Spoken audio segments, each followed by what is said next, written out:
You ask Tiger to solve. This deals with linear equations with one unknown. The final result is a equals 98/93. Let's solve it step by step. Simplify the expression. Expand the parentheses.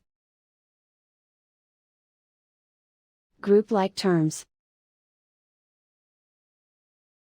Multiply the coefficients. Simplify the arithmetic.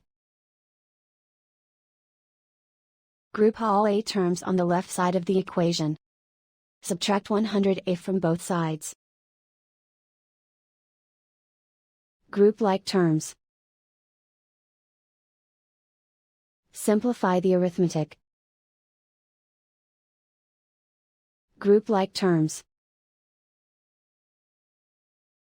Simplify the arithmetic. Group all constants on the right side of the equation. Subtract 8 from both sides. Simplify the arithmetic.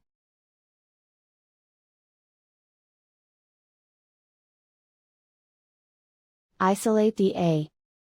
Divide both sides by -93. Cancel out the negatives. Simplify the fraction. Cancel out the negatives. And so the final result is a equals 98/93.